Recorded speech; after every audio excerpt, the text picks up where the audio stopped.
Trying too hard to please others often results in not pleasing yourself. Hello everyone, thanks so much for joining me here today. If you're new, I'm Amanda. Welcome to the channel where we are all about shattering the mental health stigma. If you haven't already, please make sure you make sweet, sweet love to that subscribe button. Give the bell a few kisses so you're not missing any of this content designed to help you with your mental health or help you help someone else. Today, I am finally doing it. I am finally listening to Nirvana. It is 2024. This has been on my to-do list for years and years, and you'd think it would just be something easy that I could say, oh yeah, let's listen to a Nirvana song. We're out and about. We can choose that on the playlist, but I've just always put it off and never done it. So this girl has never heard Nirvana. The only experience I have was I remember my friend singing a song called Me at a very bad time, and I just thought to myself, I don't think this is my kind of band. So eventually, I'm probably going to dive into that song because I'm curious and I've never actually gone to listen to it. I do know who Kurt Cobain is. I do know at least the basics of his story. If nothing else, I had to go over it in my forensics class, but I'm not going in totally blind. I know a bit about his story, but never listened to Nirvana. So you guys get to join me for this experience. Now, I know most people dislike ads, and most of the time with good reason, but I feel like the sponsor of today's video is going to have many of you Googling before the sponsored segment is even over. I'm talking about Muse, which would like to introduce to you its Muse Headband. Think of Muse as your personal brain training coach. This is a mobile brain sensing headband featuring the same EEG technology as advanced monitoring machines in the world's top research labs, allowing you to use it in the comfort of your own home. Muse delivers real-time biofeedback on brain activity, heart rate, breathing, and body movements to help its users achieve sharper focus, reduce stress, improve sleep, and guiding you toward mastering your mind and enhancing your focus. You have access to this data anytime. Research has shown that neurofeedback could be a non-invasive treatment for depression, demonstrating improvement in quality of life and functional recovery in individuals with treatment-resistant depression. Muse may also be beneficial in depression and/or anxiety management since it provides expert-level sleep tracking and an algorithm that adapts to your brain activity to help you fall asleep and stay asleep.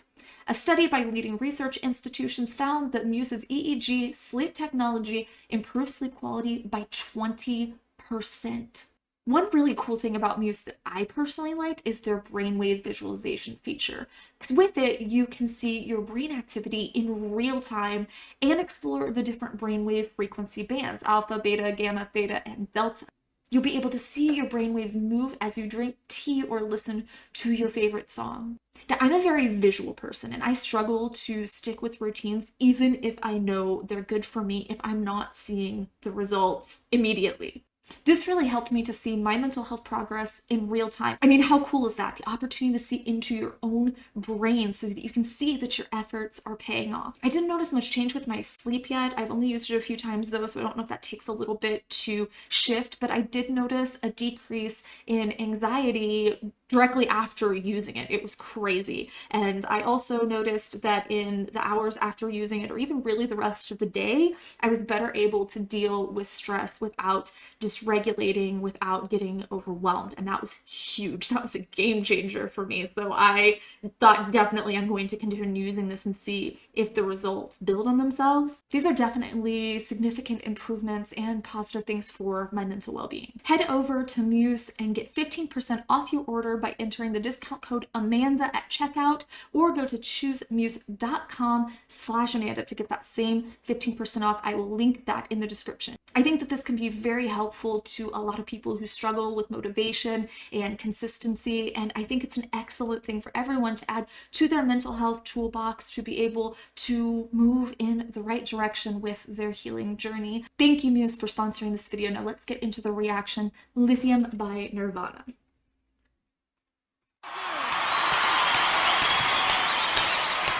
MTV! Love it. I miss it. And now for all your lawn care needs, it's Nirvana! I feel like I missed a joke. Someone please explain.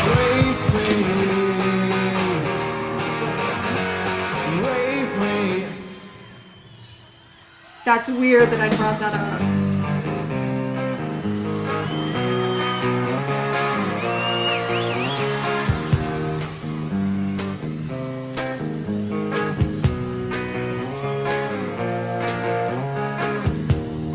I'm so happy, 'cause today I found my friends are in my head.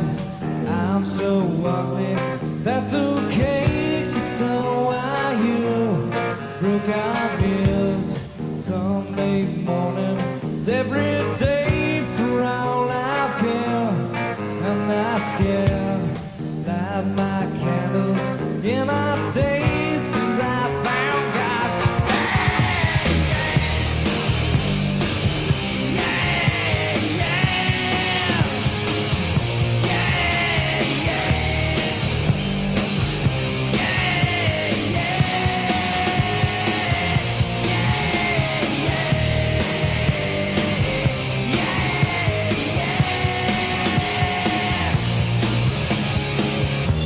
Okay, I'm so happy I found my friends. They're in my head. That's this immediate juxtaposition of happiness with a sense of isolation. And I think the mention of friends being in the head really suggests that retreat into one's mind when we're overwhelmed, when we're struggling with that darkness. We can just retreat into ourselves, which is just, indicating loneliness or a reliance on those imagined companions. There's this reliance on this altered reality in a sense. And the I'm so ugly, that's okay because so are you. I really liked that line. I think it reflects a shared sense of self-deprecation and a rejection of societal standards of beauty, which I think was huge during this grunge era. I really always liked that. I think that breaking mirrors symbolizes a deliberate dismissal of superficial judgments and the pain that they can inflict. There's a lot of pain with those superficial judgments, and this act can be seen as a form of rebellion against pressures to conform and a deeper recognition of shared human flaws. And I think that fosters that connection through vulnerability there. I think that Sunday morning is every day. So Sunday is the day of rest. It's that day where we all are winding down from the week and trying to build ourselves back up for Monday. He's saying he's not scared. I think that there's a sense of existential apathy there. And this detachment from conventional routines, which I really like.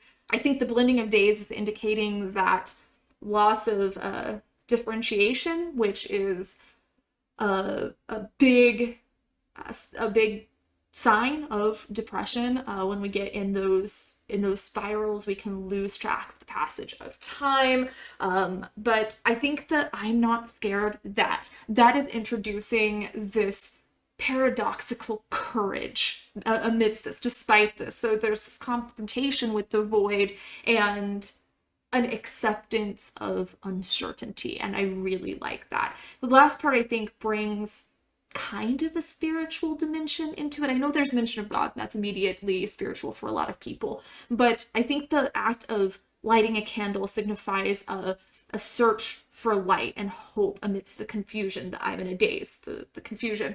But I think that finding God can be interpreted in multiple ways. There's the genuine spiritual awakening, there's just it being a metaphor for inner peace, or even kind of a sarcastic acknowledgement of momentary escape in times of despair, but it highlights a yearning for something greater and a beacon of light in those times of struggle. I'm getting why people love Nirvana, though. I'm so happy, 'cause today I shaved my head. I'm not sad, and just maybe I'm to blame for all I've heard. I'm not sure, I'm so excited, I can't wait to meet you there. I don't care, I'm so horny, that's okay, my will is good.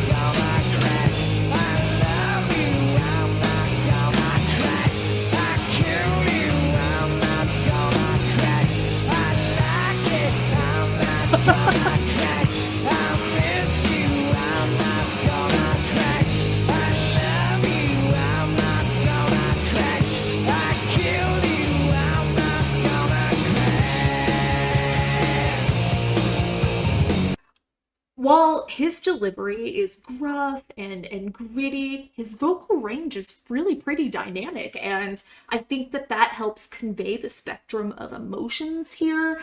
But I think that these lyrics offer this raw, unfiltered look into a mind that's wrestling with powerful emotions and internal conflicts. And just knowing what I do know about Kurt Cobain's story, it sounds like, I imagine he probably wrote this song and it's very reflective of his own experiences. That is my guess. But so the act of shaving one's head, that can symbolize a desire for a fresh start or a dynamic change. Women do this all the time. They'll get out of a relationship. The first thing they do is drastically cut their hair, dye their hair. I did that one time when I was younger, got out of a relationship, was totally in love with the guy. I just needed this crazy change. So I went, and my hair was probably about down to here at the time. It was longer than it is now. And I went and chopped my hair into a pixie cut and dyed it jet black. So I went from platinum blonde to jet black because I was looking for this drastic change. But despite the admission of loneliness here that he's talking about, he asserts this sense of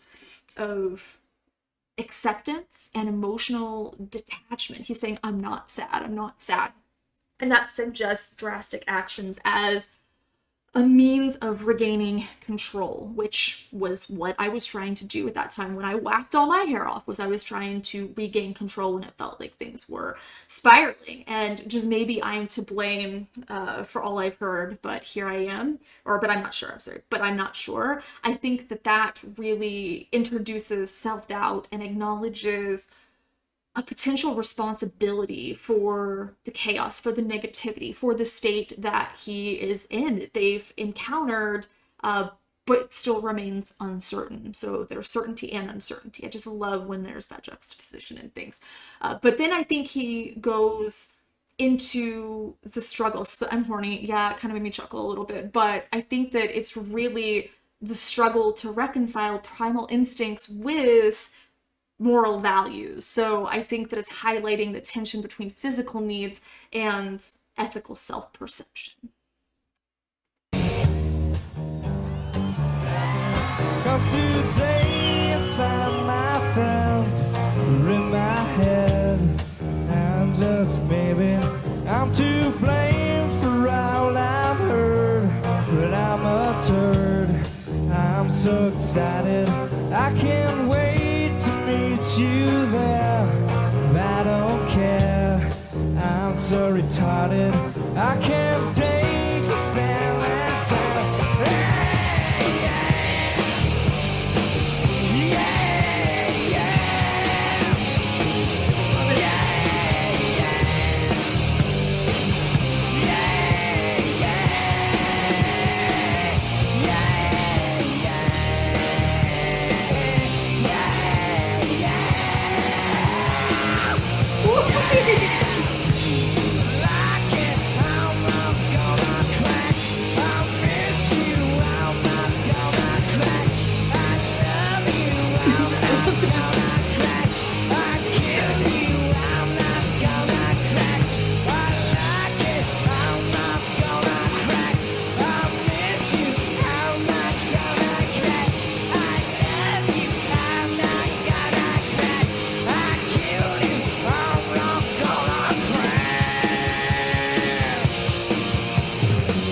Is he okay?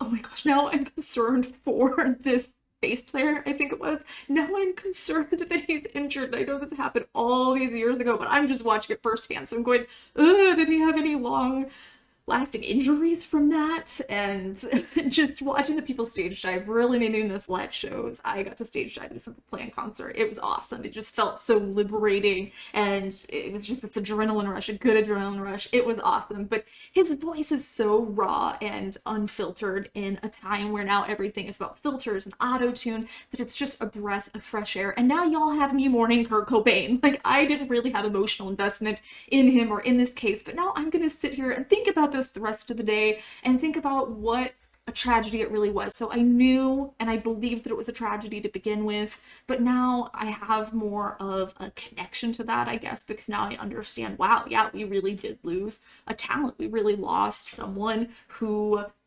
was really helping people during that time period. I can see why the angsty teenagers or the people of this era were really resonating with this, or that they still resonate with it. I'm in love with it, and I'm not even from that era, but I'm totally in love with it. But the I miss you, I love you, I killed you.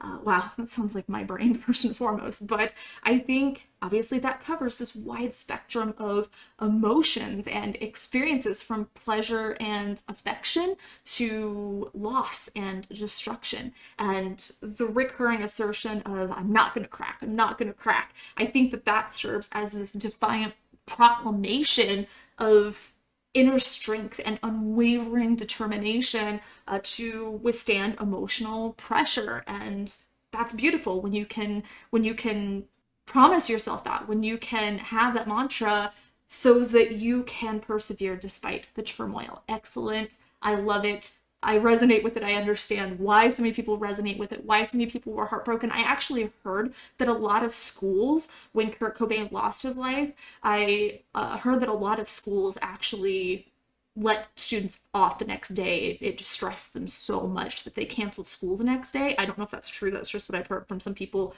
during that era. That was their experience. And I thought, wow, that's so crazy that he had such an impact on that generation, that they had to cancel school because of his passing, because they knew that students probably wouldn't be able to focus. So how amazing that they were understanding of that.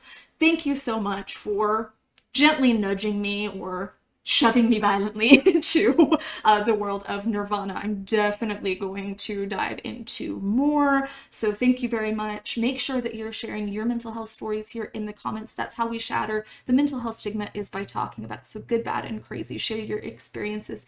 Give this video a thumbs up. You never know who might need to see it. Thanks again, Muse, for sponsoring this video. I love you guys so much, and I will see you soon. Mwah.